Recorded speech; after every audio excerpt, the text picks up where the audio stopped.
이번 주신 말씀 에스라 7장 6절은 에스라서의 가장 중심되는 한 말씀입니다.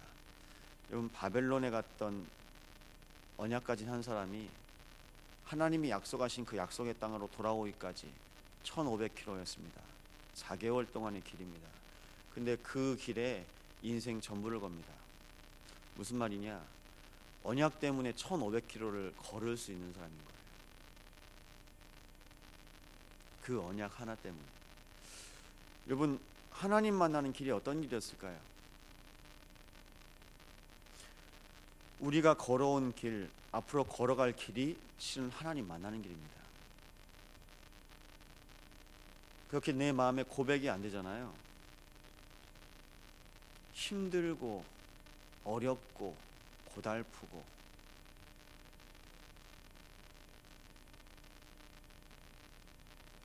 제가 신학대학교를 가겠다고 이제 쓰고 시골에 계신 할머니한테 할머니 저 이제 신학대학교 갑니다. 그랬더니 왜 그 길을 가냐고 그러시더라고요. 여러분, 하나님이 함께 하셔야지만 갈 수 있는 길입니다. 언약 때문에 여러분이 오늘까지 살아 계신 겁니다. 그 영적인 사실이 믿어지십니까? 그럼 우리 삶에 걱정과 근심과 염려가 하나도 없어집니다. 우리 세 가족이 남편의 죽음 앞에서 교회를 향하여서 도움을 청하는데요. 어제 예배드리고 가는데 장례 끝날 때까지 이 육을 안치할 때까지 같이 가달라고 하더라고요. 아, 이분이 많이 외롭고 두렵고 힘들겠구나. 여러분, 인생의 마지막이 죽음입니다. 하지만 하나님께서 교회에 뭐라고 말씀하시냐? 이 한 영혼이 그 한 사람의 죽음 때문에 복음으로 살아날 것이다. 여러분, 우리의 인생을 통해서 수많은 갈림길이 있습니다. 그런데 그 모든 길에서 언약을 선택할 수 있는 사람은 많지 않습니다. 오늘도 여러분이 언약의 길로 하나님과 함께하며 날마다 하나님 만나는 그 길 가운데 인도받으시기 바랍니다. 그 길이 가장 복된 길이요, 가장 정확한 길이요, 가장 빠른 길입니다. 근데 사람들이 이걸 모르니까요, 다 찾는 거예요. 그 증거로 갈등하고 방황합니다. 내 인생이 어떻게 돼야 잘 될까? 내가 어떻게 해야 풍요롭게 살 수 있을까? 내가 어떻게 해야 남들보다 더 잘 살까? 관심이 거기에밖에 없어요. 다 창세기 3장, 6장, 11장입니다. 돌아보십시오. 오늘 여러분의 관심이 뭐가 되길 원하시나? 하나님의 관심은 딱 하나입니다. 여러분에게. 누가복음 11장 이렇게 말씀하고 있습니다. 부모가 아무리 약할지라도 자식에게 좋은 것을 줄 줄 알거든 하물며 너희일까 보냐. 성령 충만을 구하는 자에게 성령 충만을 주겠다고 말씀하십니다. 가장 좋은 것, 가장 좋은 길, 하나님이 여러분을 그 길 가운데 인도하시고 계심을 오늘도 고백하시기 바랍니다. 초등학교 선생님하고 다락방을 하는데요, 죄송하지만 못 알아듣더라고요. 교회는 다니십니다. 근데 못 알아들어요. 복음을 못 알아들어요. 학교에서 그리스도를 누리시기 바랍니다. 못 알아들어요.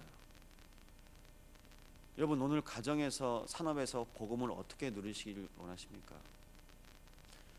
에스라가 걸었던 1500km가 복음을 누리는 길이었습니다. 그 4개월이 복음에 집중된 시간이었습니다. 목사님이 짧은 선교 스케줄, 복음에 집중하는 시간입니다. 그럼 목사님을 그 선교지에 보내놓고 우리의 마음은 어떨까요? 복음에 집중하는 시간입니다. 그 언약으로 하나님께서 하나 되게 하신 겁니다. 여러분, 그러면요, 한 사람이면 됩니다. 우리가 걸어온 길, 앞으로 걸어갈 길, 언약의 길 가는 한 사람이면 됩니다. 가정에서, 가문에서. 어제 여러분이 못 보셨죠? 제가 김영원 장님 모시고 갔거든요. 오전에 예배 마치고 여기 성도들하고 잠깐 인사만 하고 저희 교역자들하고 저희 장로님 모시고 왔습니다. 얼마만큼 마음에 경황이 없고 두려웠냐면 신순덕 성도님이 남편을 하는 분에 먼저 보내놓고 장례식장 가서 이것저것 챙겨야 되거든요. 근데 두렵고 경황이 없는 거예요. 전 광고 듣고 알았는데 뒤에 와 계시더라고요. 그래서 저희랑 같이 장례식장 갔습니다. 가서 예배하고 마치는데 조문 올 거 아닙니까? 이 사람 저 사람 와서 여기 보니까 뭐가 없네, 뭐가 있네, 상이 안 차려져 있네. 불신자들이 허전한 거예요. 술도 딸고 뭐도 하고 해야 되는데. 나중에 아들이 와서, 아들이 상주니까요, 이것저것 뭐 중간에서 해달라고 하는데 장로님이 다 정리해 주시더라고요. 다 쓸데없다고. 장로님이 왜 장로님인지 아십니까? 우리보다 오래 사셨어요. 그거 다 해보니까 쓸데없다더라. 한마디 해주시면요 정리가 됩니다. 렘넌트들한테 여러분이 한마디 해주시면 정리가 됩니다. 나도 그때 고민했는데 다 쓸데없더라. 예, 우리가 좀 오래 살았습니다. 좀 덜 산 사람들한테 언약의 길 먼저 가신 분이 언약으로 말씀하시잖아요. 정리가 돼요. 제가 어제 그걸 봤어요. 그래서 또 오후에 예배 다 끝나고 장로님들 모시고 하니까요 너무나 든든하더라고요. 네, 맞습니다. 장로님들은 여기 계신 그 어떤 분들보다 언약의 길을 먼저 가셨고 먼저 걸으셨던 분들입니다. 그 은혜로 여러분들이 오늘 또 언약의 길을 가시면 됩니다. 감사하죠. 교회는요 언약의 길을 가는 사람들, 그 길을 계속 가면 됩니다. 여러분 길을 가면 뭐가 되는지 아십니까? 대로가 됩니다. 여러분이 밟았던 그 길을 여러분이 가시잖아요. 여러분이 여러분 가정에서 가문에서 아브라함처럼 두드리면서 헤매면서 가셨다면 우리의 후대들은요 그냥 가요. 그냥 갑니다. 그게 바로 대로입니다. 목사님이 선교지 한번 다녀오시잖아요. 힘들게도 가시고 고되게도 가실 수도 있습니다. 나중에는요 우리의 후대들이요 쉽게 갑니다. 먼저 가셔서 길을 닫아 놓으셨으니까요. 먼저 기도로요 다 현장을 밟아 놓으셨으니까요. 오늘 여러분의 모든 현장에 하나님의 나라가 임하시길 바랍니다. 그때 임하는 축복입니다. 임마누엘입니다. 내가 어떻게 하나님을 만날지도 모르는 그 현장 속에 곳곳에 하나님을 만나고 주와 동행하는 사람이 있습니다. 너무나 감사한 거 있죠.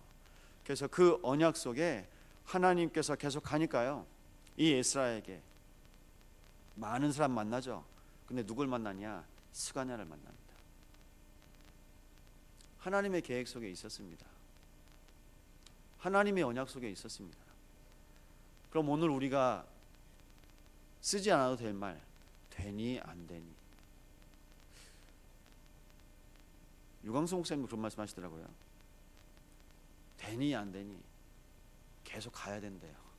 몰라서 그렇대요. 오늘이 끝이면 안 됐네, 됐네. 근데 오늘도 끝이 아닙니다. 왜냐? 렘넌트들이 또 따라오고 있습니다. 렘넌트들이 또 갈 겁니다. 그러면요 그 모든 것을 통해서 하나님께서 말씀하십니다.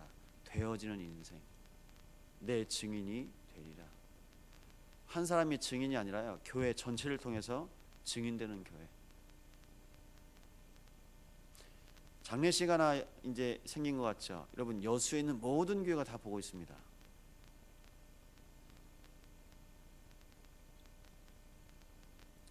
여수에 있는 모든 사람들이 다 보고 있습니다. 정확히 말씀드립니다. 서부시장에 있는 상인들이 다 보고 있습니다. 좀 정확하시죠? 서부시장 안에 있는 성덕상에 상을 맞았거든요. 아마 오늘 상인들도 올 겁니다. 여러분 어제 예배 마치고 많은 분들이 갔는데요 조문객이 많지 않습니다. 오늘도 예배할 겁니다. 제가 그래서 어제 또 말씀드렸어요. 장지에 묻힐 때까지 저희가 끝까지 같이 갈 거니까 걱정하지 마시라고. 중간중간 계속 쉬시라고요. 목사님 선교 일정 위에와 장례 일정을 놓고 집중으로 기도해 주시기 바랍니다. 하나님이 그 모든 선교의 길과 하나님이 그 모든 장례 일정 위에 하나님께서 여러분의 인생을 통해서 걸어왔던 길, 앞으로 걸어갈 길 위에 하나님께서 무엇으로 인도하시냐? 하나님이 함께 하신 그 언약적인 축복, 그 언약적인 사건과 그 언약적인 비밀이 각 가정의 선교의 역사로 또 장래의 축복으로 남겨질 겁니다. 그렇다면 여러분의 남은 여생과 여러분의 남은 모든 일정 앞에 하나님께서 그 모든 일들을 일일이 행하십니다. 그 행하신 하나님의 계획 속에 오늘도 우리가 고백할 것이 있습니다. 하나님, 내가 가는 길이 아니라 하나님께서 나와 함께 하시고 나의 모든 길에 앞서시며, 실로 애굽에서 노예됐던 이스라엘의 백성들, 그 하나님의 자녀들을 구원하시기 위해서 바다에도 길을 내시고 사막에도 강을 내시는 그 하나님의 역사가 오늘 우리 모든 현장에도 말씀으로 임하게 하여 주소서. 이 언약 붙잡고 승리하는 복된 날 되시길 바랍니다. 시간 말씀 붙잡고 합심으로 기도하시겠습니다.